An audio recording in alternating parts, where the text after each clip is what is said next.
My role here today is to give an input of how we do things in Switzerland. But obviously, I think as Karuna said, you cannot take it as such here to India or Kerala or anywhere in the world. So I think my role is here to give an input, to give sort of like share the way we do it. And now I think it's up to you to have a debate. And I think I'm very happy to see that there is a very lively debate around how to, which elements maybe could be taken over or adjusted for the for Kerala. So I mean, with respect to your question, it's not about introducing the entire Swiss VT system here. I think that is not at least my role from Swissnex. I think it's up to you to find the right way that also then fits with the socioeconomic stratification of Kerala. So just a couple of things that I've written down. So you mentioned ISRO. So we have, for example, also like very good universities such as ETH Zurich.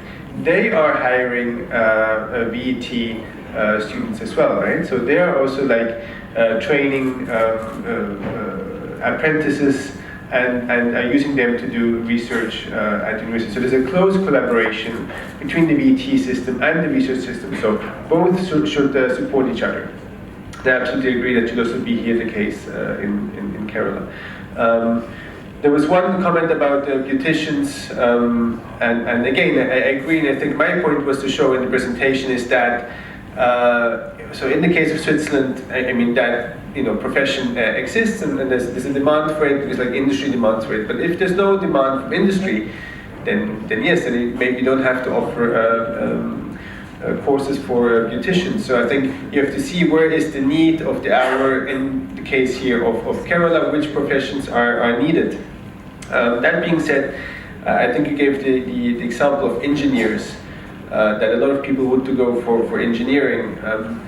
And so it's not up to me to judge, but some of the discussions I had with representatives from companies are saying that they are hiring engineers from college, but they basically have to retrain them another 1 or 2 years because like they don't have the skills they need. So so what I'm saying here is, as I presented here, we also have VET tracks for IT engineers in Switzerland. So these are IT engineers that go again 3 days, work in the company and learn the skills they need with the company. At the same time, get a very good basic education, 1-2 days a week, which allows them then to go further. So it's not just about beauticians or about other maybe professions that are not that relevant, but it can also be engineering in the engineering field. One more comment. I think again what Karuna said, I think was very interesting to hear that, and it kind of speaks a bit to I think your comment about the character, right? So I actually think so. I saw myself, doing academic studies and being very secluded, very infirmed in an academic setting, which is very protected. And I believe people who actually went through the VET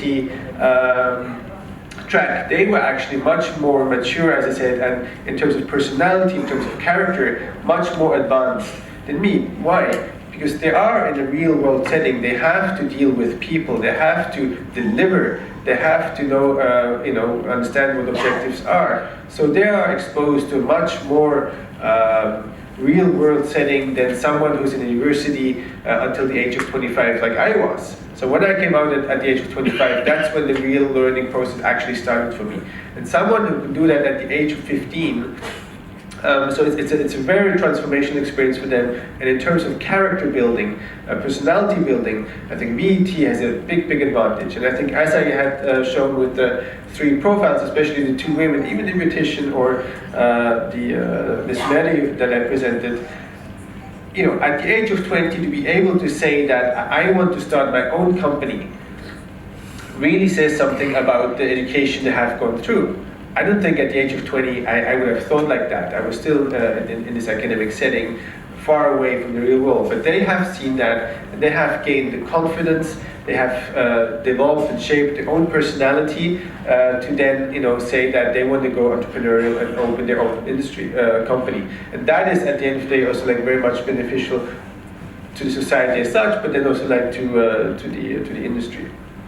And one thing that, in the context of Switzerland, I think it is true, it's maybe a little bit less relevant here in India, but it's something that our state secretary always likes to highlight, is that BET shouldn't be just for the people from the lower economic classes, but BET should be for anyone, also for someone who maybe at a later stage would like to go to engineering school or to higher education school. BET might be one way in that direction. And if you have people also from upper economic classes taking BET classes, then it's also much more socially recognized. And I think this social recognition of BET is very important for any BET system to work. If it's seen only as a sort of second-class education for people from lower economic classes, then it will always be the second best option, and sort of like a way to fill the gaps. But I think BET is not here to fill some gaps, but BET is really here to it's an equal sort of an equal alternative to academic classes. I think any economy or society needs both. And I think what we have in Switzerland was important is that you can sort of go from one way to another. So maybe in the beginning BET is the way to go, but then maybe you can go to university and study engineering. So I think having this mobility is important. But again, I think my role is not it's not about the Swiss government introducing the BET system in Kerala. I think my role here is to give you an input. Again, many of the elements maybe are not relevant for the context here in Kerala, but maybe some elements can give you some inspiration, and so what my goal is here to share some of our knowledge and help you lead a debate and have a discussion, informed discussion, and then up to you, I think, over the next while to kind of find the right way to go forward in that regard.